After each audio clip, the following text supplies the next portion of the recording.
ദൈവസ്നേഹത്തോടെ നെഞ്ചത്ത് വെച്ച് പ്രാർത്ഥിക്കുക. കർത്താവായ ദൈവമേ, ആരാധനയുടെ ഈ നേരനുഭവത്തിലേക്ക് എന്നെ അവിചാരിതമായി ക്ഷണിച്ചതാണെന്ന് ഞാൻ കരുതുന്നില്ല.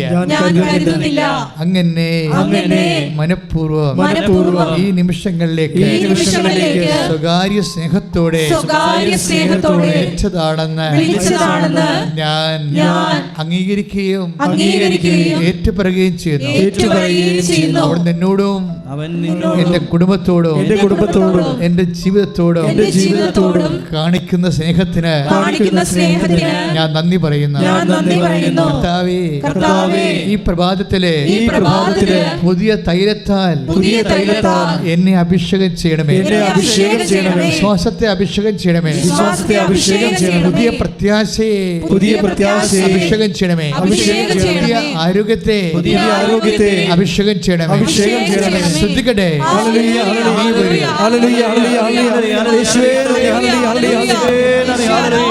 നമ്മൾ ആരാധനയുടെ മുമ്പിൽ നിൽക്കുന്നത് ഇപ്പോഴ് വളരെ സ്വകാര്യവും വ്യക്തിപരമായ ചില ജീവിത വിഷയങ്ങളുമായിട്ടാണ്. ക്ലിയറാണ്. പക്ഷേ ഈശോ ഇപ്പോൾ കാണിക്കുന്നത് ഐക്യരാഷ്ട്രസഭയുടെ എംബ്ലമാണ്. ഈ മെസ്സേജിൽ ഇപ്പോൾ കണ്ടത് ദാറ്റ് ഈസ് മോർ പേഴ്സണൽ. അതൊരു ഇൻ്റർനാഷണൽ വിഷയമല്ല, അതൊരു മോർ പേഴ്സണൽ വിഷയമാണ്. ഐക്യരാഷ്ട്രസഭ സത്യത്തിന് വേണ്ടി ശക്തിപ്പെടുന്നില്ലെങ്കിൽ ലോക യുദ്ധ താല്പര്യമുള്ളവരെ നിയന്ത്രിക്കാൻ പറ്റാതെ വരും. അത് വ്യക്തിപരമായി നമ്മളെല്ലാവരെയും ബാധിക്കും. പ്രാർത്ഥിക്കുക. കർത്താവായ ദൈവമേ, രാജ്യങ്ങളെ ഐക്യപ്പെടുത്തുകയും സമാധാനത്തെ പുലരാൻ ഇടയാക്കുകയും ചെയ്യണമേ. ഐക്യരാഷ്ട്രസഭയെ നീ ആശീർവദിക്കുകയും തീരുമാനങ്ങളെ ആശീർവദിക്കുകയും സത്യത്തിന്റെയും സ്നേഹത്തിന്റെയും ധാരണയുടെയും ആഗോള സുരക്ഷിതത്വത്തിന്റെയും പാതയിലേക്ക് രാജ്യങ്ങളെ നയിക്കണമേ. രാജ്യങ്ങളെ സമാധാനത്തിലേക്ക് നയിക്കണമേ. ഭൂമിയും അതിലെ രാജാക്കന്മാരെ കീഴിൽ ഞങ്ങൾ സമർപ്പിക്കുന്നു. കർത്താവേ, ആശീർവദിക്കണമേ, സ്വസ്ഥതപ്പെടുത്തണമേ. ശ്രദ്ധിക്കട്ടെ,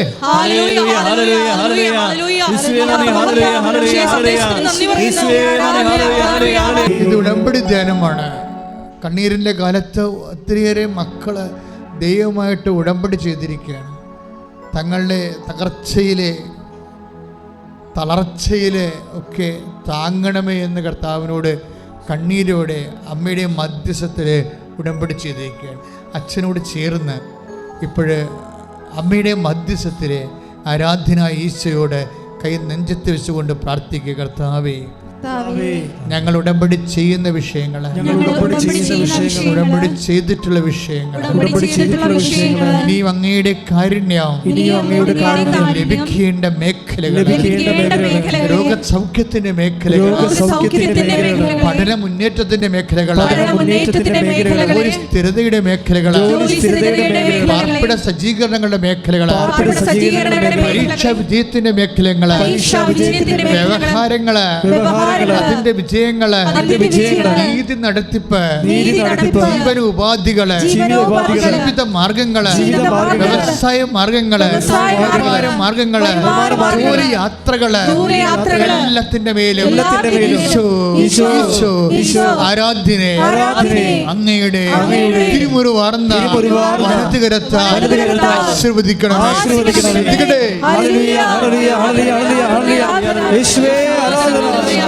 വിവാഹ തകർച്ചകളെ, വിവാഹം ഒത്തുവരാത്തവരെ, കുഞ്ഞുങ്ങളില്ലാത്തവരെ, വിവാഹ വ്യവഹാരങ്ങളിൽ കഴിയുന്നവരെ, കുടുംബ തകർച്ചയിലേക്ക് പോകാൻ പോകുന്നവർ, കുഞ്ഞുങ്ങൾ അനാഥമാകുന്നവരെ, ആ കുടുംബങ്ങളോടെല്ലാം, ആ വിവാഹ ബന്ധങ്ങളോടെല്ലാം ആ ജീവിതത്തിൽ ഒറ്റപ്പെട്ടു പോയവരെ, ആ മേഖലകളിലെല്ലാം കർത്താവിന്റെ കാരുണ്യം ചൊരിയാൻ വേണ്ടി സ്തുതിക്കട്ടെ. ഭൂമിയുടെ അതിർത്തികൾ എന്ന് ഞാൻ വിളിച്ചപേക്ഷിച്ചു. 61-ാമത്തെ സങ്കീർത്തനമാണ് 2-ാമത്തെ വാക്യം. ഭൂമിയുടെ അതിർത്തികളിൽ നിന്ന് ഞാൻ നിലവിളിച്ചപേക്ഷിച്ചു എന്ന്. എന്നുവെച്ചാൽ നമ്മുടെ ജീവിതത്തിൻ്റെ അവസാനത്തെ അതിർത്തി നിൽക്കുകയാണ് നമ്മൾ. ചില ആൾക്കാർ പറഞ്ഞില്ല, അച്ഛാ ഇനി കൈ നീട്ടാൻ ഒരാളില്ല, ഇനി കഴിക്കാനും ഒരു മരുന്നില്ല, ഇനി പോകാൻ ഒരു ആശുപത്രിയില്ല. ഇതാണ് ഭൂമിയുടെ അതിർത്തി എന്ന് പറയുന്നത്. നമ്മുടെ ജീവിതത്തിൻ്റെ അവസാനത്തെ സ്റ്റെപ്പിലാണ് നമ്മൾ നിൽക്കുന്നത്. അങ്ങനെ എല്ലാം അവസാനത്തെ ലാസ്റ്റ് ഓപ്ഷൻ പറയില്ലേ, ചെറിയ പറയത്തില്ലേ, അച്ഛാ എനിക്ക് ഇനി വയസ്സ് തീർന്ന, ഇനി എനിക്ക് PSC എഴുതാൻ പറ്റത്തില്ല, എൻ്റെ ലാസ്റ്റ്. അതാണ് ഭൂമിയുടെ അതിർത്തി. ഇനി പരീക്ഷ എനിക്ക് അറ്റൻഡ് ചെയ്യാൻ പറ്റത്തില്ല, എൻ്റെ വയസ്സ് കഴിഞ്ഞു എന്ന് പറയും. അതാണ് അതിർത്തി എന്ന് പറയുന്നത്, ഭൂമിയുടെ അതിർത്തി. ഇങ്ങനെ എല്ലാ സാധ്യതകൾ, അവസാനത്തെ സാധ്യതകൾ എന്തിനായാലും, ചില പറയും ഒരു ഇഞ്ചക്ഷനുണ്ട്, അതിന് നല്ല വിലയാണ്, അത് വാങ്ങിച്ച് അത് ഏറ്റാൽ നമ്മൾ രക്ഷപ്പെടും. അല്ലെങ്കിൽ പിന്നെ ഇനി വേറെ ഒന്നും ഭൂമിയുടെ മുകളിൽ മരുന്ന്. അതാണ് ഭൂമിയുടെ അതിർത്തി, ലാസ്റ്റ് ഓപ്ഷൻ. ചിലപ്പോൾ ഒരു വ്യക്തിയെ കണ്ട ആ ഒരു വ്യക്തിയായിരിക്കും, അയാൾ യേശു പറഞ്ഞാൽ നമ്മൾ രക്ഷപ്പെടും. അതാണ് ലാസ്റ്റ് ഓപ്ഷൻ. ചിലപ്പോൾ ഭാഗോടമ്പടി തന്നെ എല്ലാവരും സന്ധിച്ച് സമാധാനപ്പെടുത്തി നിൽക്കുമ്പോൾ ഒരാൾ വട്ടം ചവിട്ടും. അതാണ് ഭൂമിയുടെ അതിർത്തി എന്ന് പറയുന്നത്. നമ്മുടെ ജീവിതം മുഴുവൻ തീരുമാനിക്കുന്നത് ആ തിന്മയുടെ ഒരു ശക്തിയായിരിക്കും. അപ്പം അങ്ങനെ ലാസ്റ്റ് ഓപ്ഷൻ, അവസാനത്തെ വ്യക്തി, അവസാനത്തെ ശബ്ദം, അവസാനത്തെ സങ്കേതം, അതിനെ വാതിൽ ചവിട്ടിപ്പൊളിക്കാൻ വേണ്ടി കർത്താവിൻ്റെ ശക്തി, പരിശുദ്ധ അമ്മയുടെ മധ്യസ്ഥത്തിൽ, ദൈവത്തിൻ്റെ ഉന്നതമായ നാമത്തിൽ, ദൈവത്തിൻ്റെ നാമത്തിൻ്റെ ശക്തിയാൽ അവസാന സാധ്യതകൾ പൊളിഞ്ഞു പോകുന്ന എല്ലാ സാധ്യതകളും യേശുവിൻ്റെ നാമത്തിൽ തെളിഞ്ഞു വരട്ടെ. ശ്രുതികട്ടെ, ശ്രുതികട്ടെ. പരിശുദ്ധ പരമ ദിവ്യകാരുണ്യത്തിന് ആരാധനയും സ്തുതിയും പുകഴ്ചയും ഉണ്ടായിരിക്കട്ടെ. മക്കളില്ലാത്തവർക്ക് വേണ്ടി പ്രാർത്ഥിക്കുന്ന സമയമാണ്. ചിലർ അവസാനത്തെ ഒരു തരം ഒരു മെഡിക്കൽ സൊല്യൂഷനായിരിക്കും എടുത്തിരിക്കുന്നത്. അപ്പം അങ്ങനെയുള്ള എല്ലാ മേഖലകളും മക്കളില്ലാത്തവർ വയറ്റിൽ കൈ പൊത്തിക്കൊണ്ട് പ്രാർത്ഥിക്കേണ്ടതാണ്. ശരീരത്തിലെ സിസ്റ്റുള്ളവർ അവിടെ എല്ലാം കൈകളെ പൊത്തിക്കൊണ്ട് പ്രാർത്ഥിക്കേണ്ടതാണ്. തൈറോയിഡുകാർ, ടോൺസൈറ്റുകാർ, സ്പോണ്ടിലോസിസുകാരെല്ലാം കഴുത്തിൽ കൈപൊത്തി പ്രാർത്ഥിക്കേണ്ടതാണ്. നടുവിന് വേദനയുള്ളവർ, കിഡ്നി രോഗികളും നടുവിൽ കൈവച്ച് പ്രാർത്ഥിക്കണം. PSCODക്കാരെ പൊക്കിളിന് താഴെ കൈവച്ച് പ്രാർത്ഥിക്കണം. ഉദരരോഗികൾ ഊടിന് ഒപ്പം കൈവച്ച് പ്രാർത്ഥിക്കണം. ശ്വാസകോശ രോഗികൾ, കരൾ രോഗികൾ, പാൻക്രിയാസ് രോഗികൾ നെഞ്ചും കൊണ്ട് താഴെ കൈവച്ച് പ്രാർത്ഥിക്കണം. ഹൃദയരോഗികൾ, ശ്വാസകോശ രോഗികൾ നെഞ്ചിൽ കൈവച്ച് പ്രാർത്ഥിക്കണം. ശിരസംബന്ധമായ ന്യൂറോ ട്രബിളുള്ളവർ നെറ്റിയിൽ കൈവച്ച് പ്രാർത്ഥിക്കണം. അച്ഛൻ പ്രാർത്ഥിക്കാൻ തുടങ്ങുമ്പോൾ ശക്തമായി സ്തുതിക്കട്ടെ. ദൈവത്തിൻ്റെ കരുണ നിങ്ങളിലേക്ക് ആവശ്യിക്കുന്ന സമയമാണ്. കർത്താവേ, നിന്റെ വിശുദ്ധ പൗരോഹിത്യത്തെ നീ മഹത്വപ്പെടുത്തണമേ. കർത്താവേ, സഭയിലുള്ള സാന്നിധ്യം പ്രകടമാക്കണമേ. അമ്മേ, 10,000-കണക്കിന് മനുഷ്യരാണ് ഉടമ്പടി എടുത്തുകൊണ്ട് അമ്മയുടെ മധ്യസ്ഥം ഏറ്റു പറഞ്ഞിരിക്കുന്നത്. യേശുവിൻ്റെ നാമത്തിൽ പ്രാർത്ഥിക്കുന്നു. കർത്താവേ, അങ്ങയുടെ പുത്രനായ യേശു ക്രിസ്തുവിൻ്റെ നാമത്തിൽ ഞങ്ങൾ കൈ നീട്ടണമെന്ന് പ്രാർത്ഥിക്കുന്നു. എല്ലാ മക്കളെ സ്പർശിക്കുന്നത് പ്രാർത്ഥിക്കുന്നു. അടിപ്രപോലെ വൈദ്യാഘാതപര ദൈവികമായ ശക്തി ഇപ്പോഴും നിങ്ങളുടെ ശരീരത്തിൽ പ്രകടമായിക്കൊണ്ട് മരുന്ന് രേവനമല്ല, ദൈവത്തിന്റെ ശക്തിയാൽ കർത്താവിന്റെ ഉന്നതമായ നാമത്തിൽ മാരക രോഗങ്ങൾ, തീരാവേദികളെ യേശുവിന്റെ നാമത്തിൽ മാറിപ്പോകട്ടെ. ഈ ആഴ്ചയിൽ 3 സാക്ഷ്യങ്ങൾ, ഏതാണ്ട് ഒരേ ദൈവ മനസ്സ് വെളിപ്പെടുത്തുന്ന 3 സാക്ഷ്യങ്ങളുണ്ടായി. അത് 3 സാക്ഷ്യങ്ങളുടെ ഒരു നേച്ചർ പറയാം. സാക്ഷ്യങ്ങൾ ഈ ആഴ്ചയിൽ ഒത്തിരി ഉണ്ടായി. അതല്ല, ഞാൻ 3 സാക്ഷ്യങ്ങളെ തിരഞ്ഞെടുത്തിട്ടുണ്ട് ഇവിടെ. ഏതാണ്ട് പെക്യുലറായിട്ടുള്ള ഒരേ നേച്ചർ കീപ്പ് ചെയ്യുന്ന ഒരു സാക്ഷ്യം എന്ന് പറയുന്നത് കണ്ണൂരാണ്. ക്രിസ്റ്റി ജോസഫിൻ്റെ സാക്ഷ്യമാണ്. ക്രിസ്റ്റി ജോസഫ് ചെറുപ്പക്കാരനാണ്.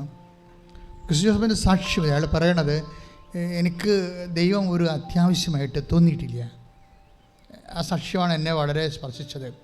എനിക്ക് ദൈവം ഒരു അത്യാവശ്യമായിട്ട് തോന്നിയിട്ടില്ല. ഞാൻ അവിശ്വാസിയൊന്നുമല്ല, പക്ഷേ എനിക്ക് ദൈവമായിട്ട് പേഴ്സണൽ ബന്ധമൊന്നുമില്ല. അങ്ങനെ ഒരു പേഴ്സണൽ ബന്ധം ഉണ്ടാക്കണമെന്ന് എനിക്ക് തോന്നിയിട്ടില്ല. പക്ഷെ ഞാൻ വിശ്വാസ നിഷേധിയൊന്നുമല്ല. പക്ഷേ എന്താ സംഭവിച്ചു കഴിഞ്ഞാൽ, എനിക്ക് ദൈവത്തെ ആശ്രയിക്കേണ്ടതാണ്, എനിക്ക് ദൈവവുമായിട്ടൊരു വ്യക്തിപരമായ ബന്ധം ഉണ്ടാവേണ്ടതാണ്. അങ്ങനെ ഒരു അവയർനെസ് ഇതുവരെ വന്നിട്ടില്ല. അപ്പോൾ ഉടമ്പടി എടുത്തപ്പോൾ വന്നല്ല അദ്ദേഹം പറയണത്. ഉടമ്പടി എടുത്തപ്പോൾ കുറേ കാര്യങ്ങൾ സംഭവിച്ചു. അല്ലെങ്കിൽ വളരെ വളരെ മിടുക്കനായ ഒരു ചെറുപ്പക്കാരനാണിത്. ക്രിസ്റ്റി ജോസഫ് ഒരു മിടുക്കനായ ചെറുപ്പക്കാരനാണ്, നല്ല ആരോഗ്യമുള്ള ചെറുപ്പക്കാരനാണ്, നല്ല വിദ്യാഭ്യാസത്തിൽ കുതിപ്പുള്ള ആളാണ്, അദ്ദേഹത്തിന് ഒരു ഫ്ലോപ്പില്ലാത്ത ആളാണ്, അദ്ദേഹത്തിന് 90% മാർക്ക് എല്ലാത്തിലും കൂടുതലുള്ള ആളാണ്. അപ്പോൾ അയാൾ IELTS പഠിപ്പിക്കുന്ന ആളാണ്. അപ്പോൾ താനിങ്ങനെ എല്ലാത്തിനും പോകുന്ന ആളാണ്.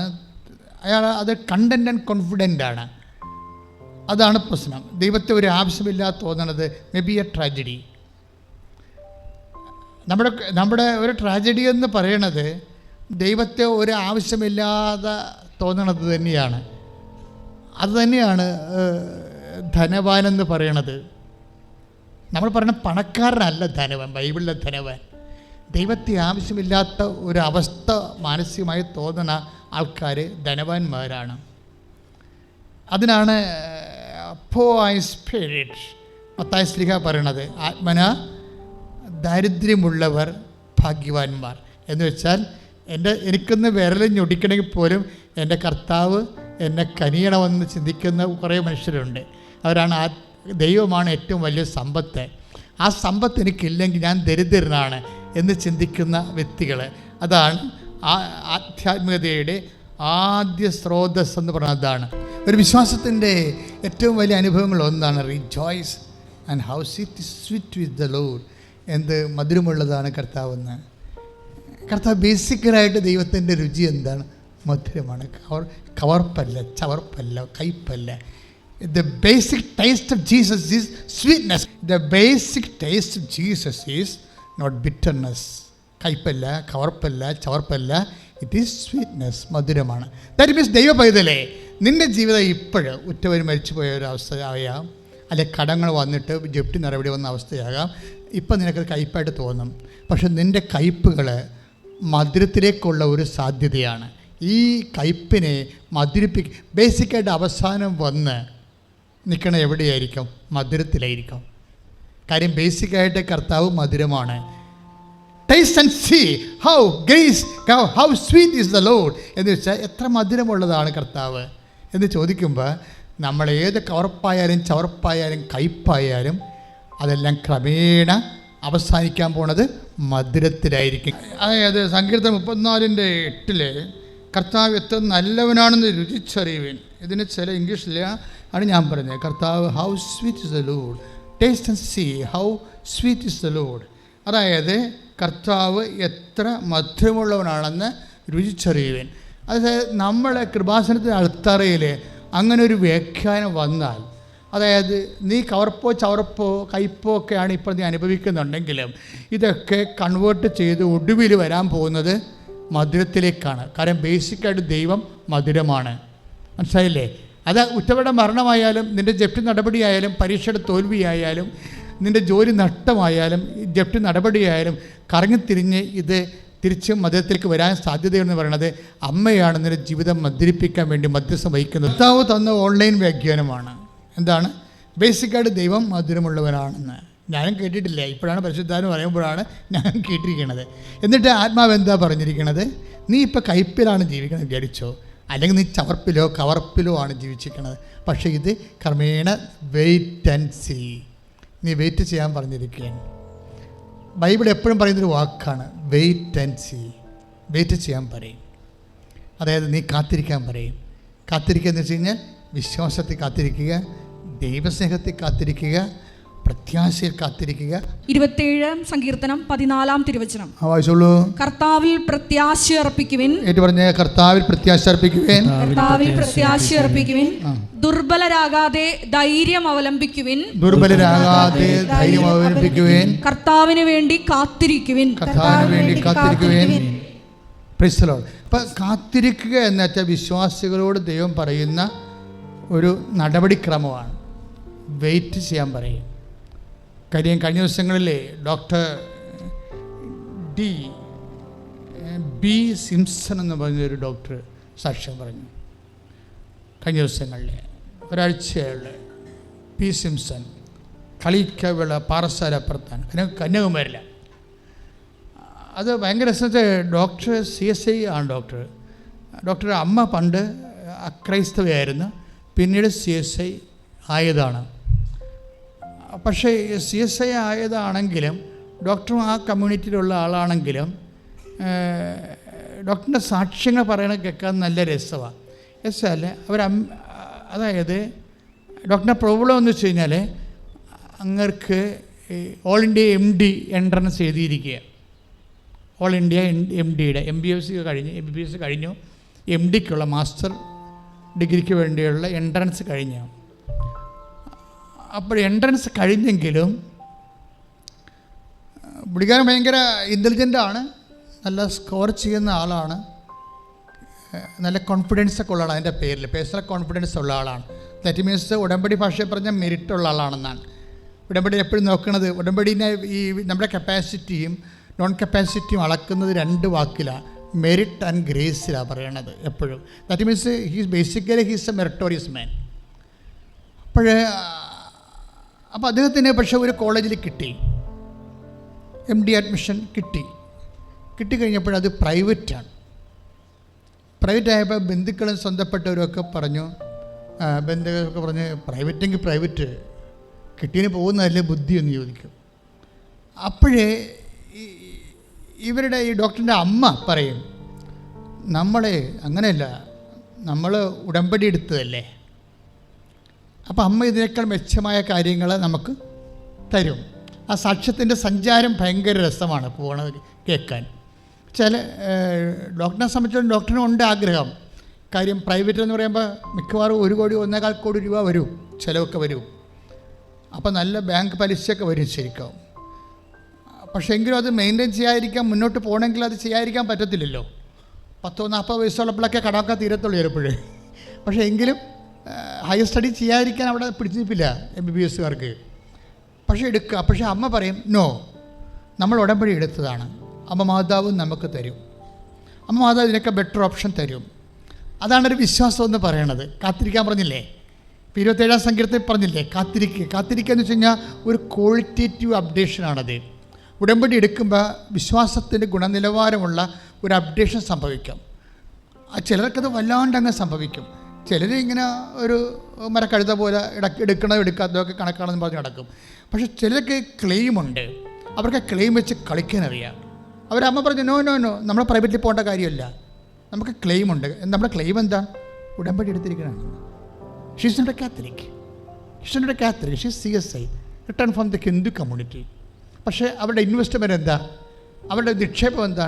നമ്മുടെ ക്ലെയിം എന്ന് പറയുന്നത് നമ്മൾ ഉടമ്പടി എടുത്തിരിക്കണതാണ്. അതുകൊണ്ട് ഇതിനേക്കാൾ മെച്ചമായ ഓപ്ഷൻ നമ്മുടെ കുടുംബത്തിൻ്റെ എല്ലേട്ട് കൊള്ളാത്ത രീതിയിൽ അപമാതാവ് നമുക്ക് ചെയ്തു തരും. ഉടമ്പടി അപ്പോൾ എന്തുമാത്രം ഗൗരവമായിട്ട് കാണുന്നു. ഒരു ഗവൺമെൻറ്റുമായിട്ട് ഉടമ്പടി ചെയ്യുന്ന പോലെ കോൺക്രീറ്റായിട്ട് ഉടമ്പടി കാണുന്നു, അല്ല ഹൈപ്പോത്തറ്റിക്കലായിട്ടുള്ള കാണുന്നത്. ഒക്കട്ടെ ഒക്കുമായിരിക്കും, കൊടുത്താൽ കൊള്ളാം, അങ്ങനെയുള്ള ഹൈപ്പോത്തറ്റിക്കലല്ല.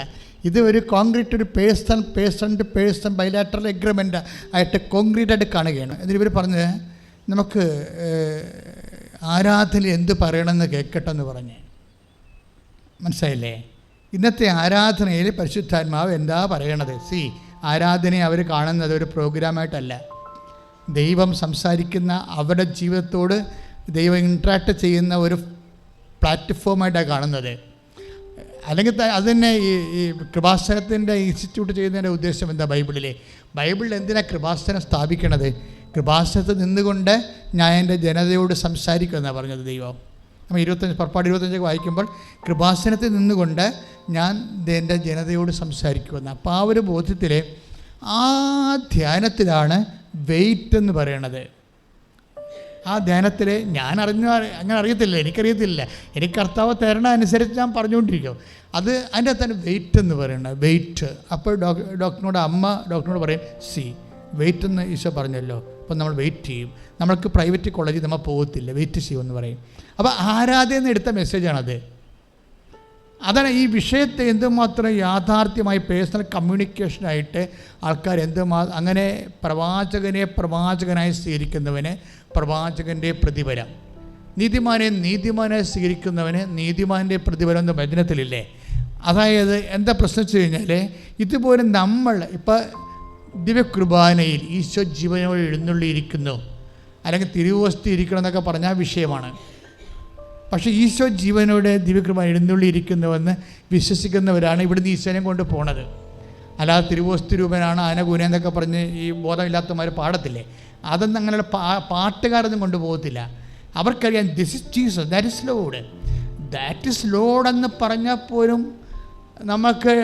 നമ്മൾ അതിനെ ആക്ടിവേറ്റ് ചെയ്യാൻ ഉദ്ദേശിക്കുന്നില്ലെങ്കിൽ നമുക്ക് അതിൻ്റെ എഫിക്കസി ഉണ്ടാകത്തില്ല. അപ്പോൾ ഞാൻ കഴിഞ്ഞ ആഴ്ച പറഞ്ഞില്ലേ, അത് കർത്താവാണെന്ന് യോഹന്നാൻ പറഞ്ഞു. പക്ഷേ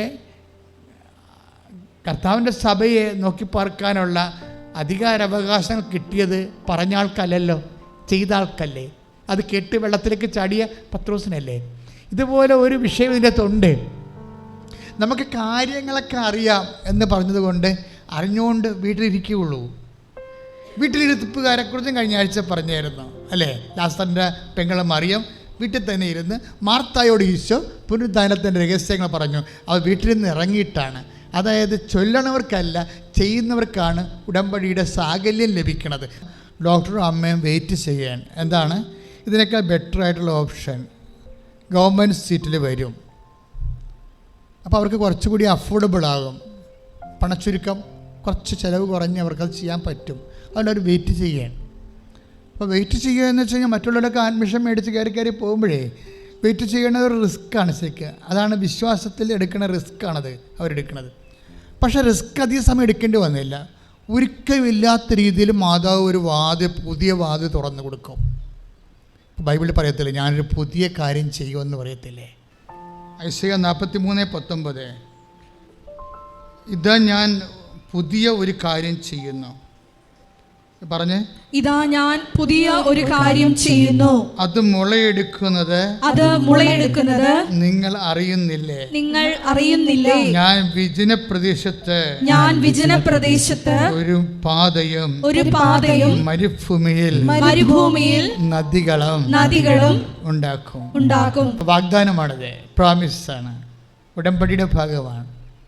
ഉടമ്പടിയുടെ ഒരു നമ്മൾ ആശ്രയം വെക്കുന്ന ക്ലെയിമാണ്. എന്താണ്? 43:19 ഒന്ന് പറഞ്ഞു, ഇതാ ഞാൻ ഒരു പുതിയ കാര്യം ചെയ്യുന്നു, ഇത് മുളയെടുക്കുന്നത് നിങ്ങൾ അറിയുന്നില്ലേ. ഞാൻ വിജന പ്രദേശത്ത് ഒരു പാതയും മരുഭൂമിയിൽ നദികളും ഉണ്ടാക്കും. രണ്ടും മനുഷ്യനെ ക്ലേശകരമായ കാര്യമാണ്. എന്താണ്? വിജന പ്രദേശത്ത് 10,000-കണക്കിന് ഏക്കർ സ്ഥലത്ത് ഒരു പാത വെട്ടുക ക്ലേശകരമാണ്. പിന്നെന്താണ്? മരുഭൂമിയിൽ നദികൾ. അപ്പോൾ ജീവിതത്തിൽ ഒട്ടും നടക്കത്തില്ല എന്ന് പറയുന്ന സ്ഥലങ്ങളിൽ ദൈവം പുതിയ വഴികൾ, പുതിയ കാര്യങ്ങൾ ചെയ്യും. ഇത് നമ്മളുടെ അവകാശമാണ്. എന്താ കാര്യം? അത് ദൈവത്തിൻ്റെ വാഗ്ദാനമാണ്. പറഞ്ഞ മനസ്സിലായില്ലേ? ഉടമ്പടി ആശ്രയം വെക്കണം എവിടെയാണ്? വാഗ്ദാനങ്ങളിലാണ്. ആ വാഗ്ദാനങ്ങളിൽ ഒന്നെന്താണ്? ഒരു പുതിയ കാര്യമാണ്. അന്നുവരെ നടക്കാത്തൊരു കാര്യം ഡോക്ടർ ബി സിംസൻ്റെ ജീവിതത്തിൽ നടക്കുന്നത്. വെല്ലൂർ മെഡിക്കൽ കോളേജിൽ MDക്ക് കോൾ ഫോർ ചെയ്യും. അപ്പം നിങ്ങൾ ചോദിക്കും, പണ്ടങ്ങനെ ഇല്ലായിരുന്നോ? പണ്ട് നിയമം, വെല്ലൂർ മെഡിക്കൽ കോളേജിൽ നിയമം എന്ന് പറയണത് മൈനോറിറ്റി കോളേജിൽ 2 കൊല്ലം പഠിപ്പിച്ചവർക്ക് മാത്രമേ MDക്ക് സീറ്റ് കിട്ടത്തുള്ളൂ. അതാണ് നിയമം. അതുകൊണ്ട് ഫ്രഷ് ഹാൻഡ്സ് എല്ലാം പുറത്ത് പോകും. പഴയ നിയമം അനുസരിച്ച് മൈനോറിറ്റി കോളേജിൽ 2 കൊല്ലം പഠിപ്പിച്ച് എക്സ്പീരിയൻസ് ഉള്ളവർക്ക് മാത്രമേ ആപ്ലിക്കേഷൻ ചെയ്യാൻ പറ്റത്തുള്ളൂ. പെട്ടെന്നാണ് ഈ നിയമം എടുത്ത് മാറിയത്. ഒരു പുതിയ കാര്യം എന്നെ കണ്ടില്ല. നിയമങ്ങൾ മാറ്റിക്കൊണ്ട് മരുഭൂമിയെ നീർച്ചാലായിട്ടും അതുപോലെ തന്നെ വിജനപ്രദേശത്ത് പുതിയ പാതയുമായിട്ടും പുതിയ കാര്യം എന്നത് വാഗ്ദാനത്തിൻ്റെ ഭാഗമാണ്. പക്ഷേ ഇത് ആരുടെ വാഗ്ദാനമാണ്? ഈ വാഗ്ദാനം ആരാ പ്രാപിക്കണത്? ഡോക്ടറിൻ്റെ മദറാണ്. എന്താ പറയണത്? കർത്താവ് ഇപ്പോൾ സംസാരിക്കും, നമ്മൾ വെയിറ്റ് ചെയ്യും.